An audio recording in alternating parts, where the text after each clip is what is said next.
सखी वे मुझसे कहकर जाते। कह तो क्या मुझको वे अपनी पथबाधा ही पाते। मुझको बहुत उन्होंने माना, फिर भी क्या पूरा पहचाना।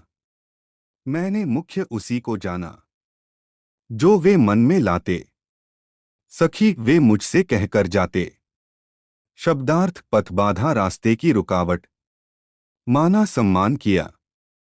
पूरा पूर्णतः। प्रसंग। प्रस्तुत पंक्तियां पंजाबी विश्वविद्यालय पटियाला की स्नातक कक्षा के भाग पहला के पाठ्यक्रम में निर्धारित कविता सखी वे मुझसे कहकर जाते से ली गई हैं। यह श्री मैथिली शरण गुप्त के द्वारा रचित काव्य ग्रंथ यशोधरा से अवतरित है, जिसमें कवि ने सिद्धार्थ के बिना बताए गृह त्याग पर यशोधरा के हृदय की पीड़ा को वाणी प्रदान की है। वह चाहती थी कि उसके पति सत्य की प्राप्ति अवश्य करें और ऐसा करने के लिए वह कुछ भी त्याग देती, लेकिन वह अपनी पत्नी को उसके बारे में अवश्य बतला देते। वह किसी भी अवस्था में उनके मार्ग की बाधा न बनती, बल्कि प्रसन्नता से उन्हें उनके मनचाहे पथ पर विदा करती।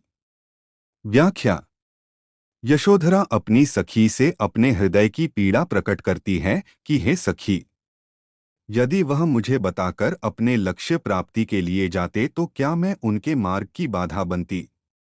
मैं उनके लक्ष्य में कभी कोई बाधा नहीं बनती, बल्कि मैं तो प्रसन्न होकर उनको लक्ष्य प्राप्ति के लिए विदा करती। हे सखी, मेरे पति मुझे बहुत मानते थे, अर्थात वे मेरा अत्यधिक मान करते थे। जो कुछ मैं चाहती थी वे उसे पूरा करते थे। लेकिन फिर भी मैं यही कहूंगी कि वे मुझे ठीक प्रकार से नहीं जान पाए। सच्चाई तो यह है कि मैंने अपने जीवन में उसी बात को महत्व दिया जो वे अपने मन में चाहते अथवा सोचते थे, अर्थात मैं हमेशा उनकी बात को पूरा करने का प्रयास करती रहती थी। यदि वे मुझे कहकर या बताकर सिद्धि प्राप्त करने जाते तो मैं बहुत प्रसन्न होती। आज मुझे इसी बात का दुख है कि वे मुझे बताकर नहीं गए। विशेष एक, यहाँ कवि ने यशोधरा के माध्यम से एक भोली भाली भारतीय नारी की मनोव्यथा को सीधे एवं सरल शब्दों में व्यक्त किया है।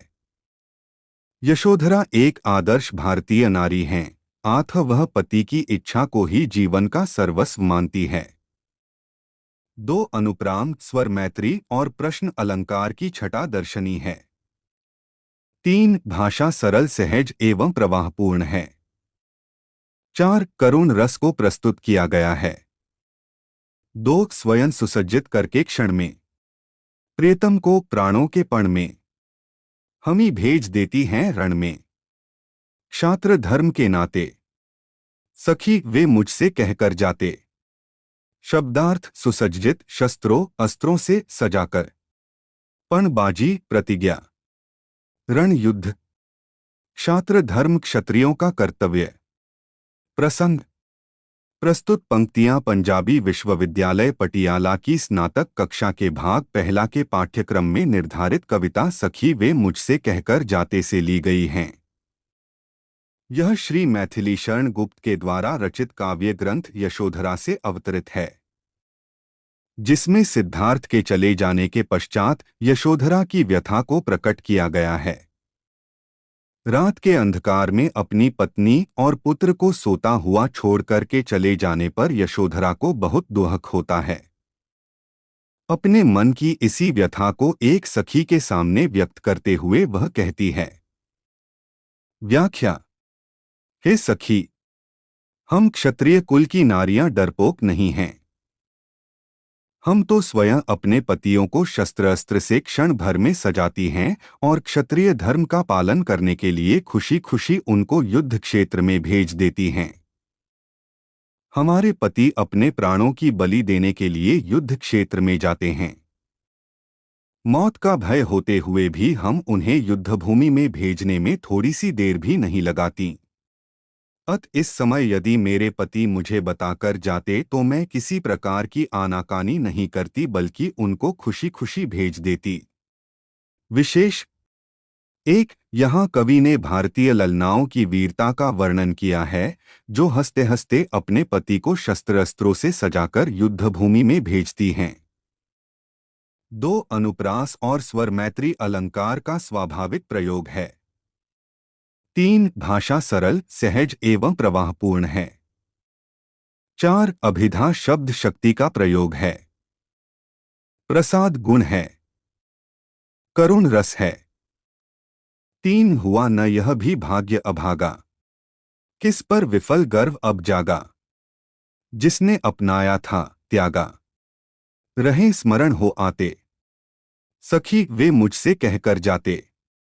शब्दार्थ विफल असफल, स्मरण याद, गर्व गौरव, भाग्य किस्मत, प्रसंग। प्रस्तुत पंक्तियां पंजाबी विश्वविद्यालय पटियाला की स्नातक कक्षा के भाग पहला के पाठ्यक्रम में निर्धारित कविता सखी वे मुझसे कहकर जाते से ली गई हैं। यह श्री मैथिली शरण गुप्त के द्वारा रचित काव्य ग्रंथ यशोधरा से अवतरित है। सिद्धार्थ अपनी पत्नी यशोधरा और पुत्र राहुल को रात के समय सोते हुए छोड़कर मोक्ष प्राप्ति के लिए वनों में चला गया। उसने अपनी पत्नी को इसके बारे में बताना भी उचित नहीं समझा। इस गीत में यशोधरा अपनी सखी के समक्ष अपनी मनोव्यथा व्यक्त करते हुए कहती है।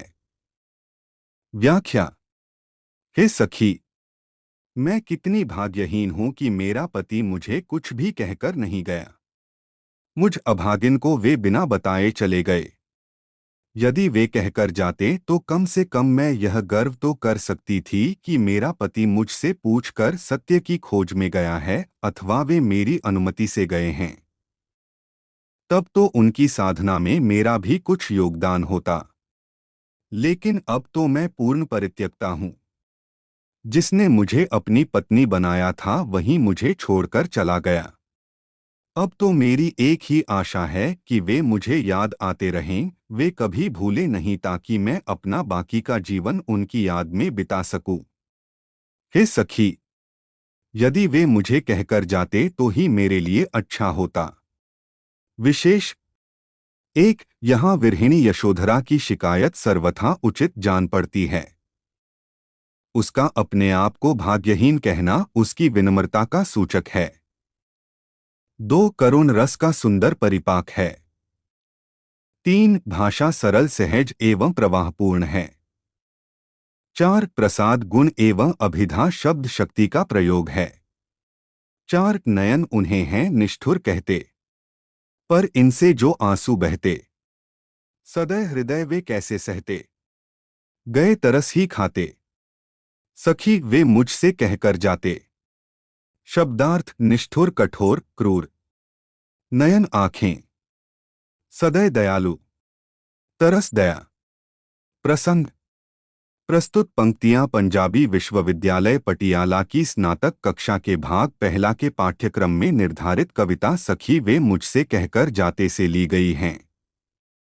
यह श्री मैथिली शरण गुप्त के द्वारा रचित काव्य ग्रंथ यशोधरा से अवतरित है, जिसमें कवि ने पति के द्वारा दी गई पत्नी की पीड़ा एवं व्यथा को वाणी प्रदान की है। गौतम बुद्ध सत्य के लिए चुपचाप घर छोड़कर चले गए। विरहिणी यशोधरा विरह व्यथा से व्याकुल हो जाती है। वह अपने पति को कभी निष्ठुर कहती है तो कभी दयालु। इसी प्रसंग में वह अपनी सखी से कहती है। व्याख्या। हे सखी, मेरी आंखें पति को कठोर कहती हैं। इसका कारण यही है कि वे मुझे बिना बताए घर छोड़कर चले गए। लेकिन मेरे इन नेत्रों से जो आंसू बह रहे हैं उनको वे दयालु एवं कोमल हृदय वाले कैसे सहन कर पाते। अर्थात वे मुझे इसलिए सोता हुआ छोड़कर चले गए क्योंकि वे मेरी आंखों से निकलने वाले आंसुओं को सहन न कर पाते और शायद उनको अपना फैसला ही बदल लेना पड़ता। इसलिए वे मुझ पर तरस खाते हुए ही यहाँ से गए हैं।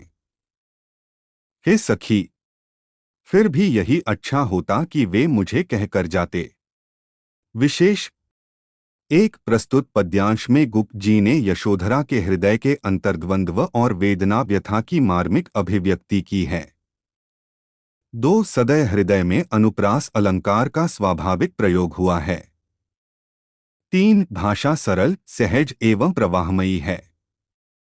4 करुण रस प्रधान है। प्रसाद गुण तथा अभिधा शब्द शक्ति है। 5 जाएं सिद्धि पावे वे सुख से, दुखी न हो इस जन के दुहक से, उपालंब हूं मैं किस मुख से, आज अधिक वे भाते, सखी वे मुझसे कहकर जाते। शब्दार्थ। सिद्धि सफलता, सत्य की प्राप्ति। उपालंब हुलाहना, भाते अच्छे लगते, प्रिय लगते। प्रसंग। प्रस्तुत पंक्तियां पंजाबी विश्वविद्यालय पटियाला की स्नातक कक्षा के भाग पहला के पाठ्यक्रम में निर्धारित कविता सखी वे मुझसे कहकर जाते से ली गई हैं। यह श्री मैथिली शरण गुप्त के द्वारा रचित काव्य ग्रंथ यशोधरा से अवतरित है। यशोधरा इस बात से अत्यधिक दुखी है कि उसका पति उसे बिना बताए ही घर छोड़कर चला गया। शायद वह यह समझता होगा कि यशोधरा उसके मार्ग में बाधा बनेगी अथवा हाय तौबा करेगी, लेकिन ऐसी बात नहीं। यशोधरा को तो इस बात की प्रसन्नता होती कि उसका पति सत्य प्राप्ति के लिए जा रहा है। वह अपने पति की मंगल कामना करती हुई अपनी सखी से कहती है। व्याख्या। हे सखी, मैं चाहती हूं कि जब वे चले गए हैं तो जाएं और वे सुखपूर्वक सत्य की साधना करें। मेरे कारण वे किसी प्रकार से भी दुखी न हो, अर्थात उन्हें सुखपूर्वक वन में सत्य प्राप्ति के लिए साधना करनी चाहिए और अपनी पत्नी अथवा पुत्र के दुखों के बारे में सोचकर दुखी नहीं होना चाहिए। आज मैं किस मुंह से उनको उलाहना दूं, क्योंकि मैं तो उनको उपालंब भी नहीं दे सकती। उनको सत्य प्राप्ति का पूरा पूरा अधिकार था और वे इसी कार्य के लिए गए, इसीलिए तो वे मुझे अधिक अच्छे लग रहे हैं। भाव यह है कि यशोधरा की दृष्टि में सत्य की साधना एक महान उद्देश्य है। वह अपनी सखी से पुनः कहती है कि फिर भी अच्छा होता यदि वे मुझे कहकर जाते। विशेष 1. यशोधरा की वेदना व्यथा उदारता का रूप धारण कर लेती है। सच्चा प्रेम अपने प्रेमी को बांधता नहीं, अपितु मुक्त करता है। पतिव्रता पत्नी होने के कारण वह अपने पति की मंगल कामना चाहती है। 2. प्रसाद गुण तथा अभिधा शब्द शक्ति है। 3. भाषा सरल, सहज एवं प्रवाहपूर्ण है। 4. स्वर मैत्री तथा प्रश्न अलंकार का प्रयोग है। 6. गए लौट भी वे आवेंगे, कुछ अपूर्वनुपम लावेंगे, रोते प्राण उन्हें पावेंगे। पर क्या गाते गाते, सखी वे मुझसे कहकर जाते। शब्दार्थ। अपूर्वनुपम परम विचित्र वस्तु। प्रसंग। प्रस्तुत पंक्तियां पंजाबी विश्वविद्यालय पटियाला की स्नातक कक्षा के भाग पहला के पाठ्यक्रम में निर्धारित कविता सखी वे मुझसे कहकर जाते से ली गई हैं। यह श्री मैथिली शरण गुप्त के द्वारा रचित काव्य ग्रंथ यशोधरा से अवतरित है, जिसमें सिद्धार्थ के निर्वाण की तपस्या करने के लिए चले जाने के बाद यशोधरा की व्यथा को व्यक्त किया गया है। व्याख्या। यशोधरा कहती है कि यदि मेरे प्रियतम यहाँ से गए हैं तो यह भी निश्चित है कि वे एक दिन यहाँ लौटकर अवश्य आएंगे और अपने साथ कोई परम विचित्र एवं श्रेष्ठ पदार्थ लाएंगे। तब क्या मैं रोते हुए उनका स्वागत करूंगी या गाते गाते उनका स्वागत करूंगी? विरहिणी यशोधरा अपने प्रियतम का स्वागत हंसते हंसते नहीं कर सकती, क्योंकि उसके प्रियतम तो उसे बिना बताए चले गए हैं, वे उसे छोड़ गए हैं। हे सखी, मुझे यही दुख है कि वे मुझसे कहकर नहीं गए। विशेष 1. कवि ने यशोधरा की मानसिक दशा का यथार्थ अंकन किया है। वह सदा अपने पति के स्वागत के लिए तत्पर है। 2. भाषा तत्सम प्रधान तथा भावानुकूल है। 3. प्रसाद गुण तथा करुण रस है। 4. अनुप्रास तथा पुनरुक्ति प्रकाश अलंकार हैं। धन्यवाद।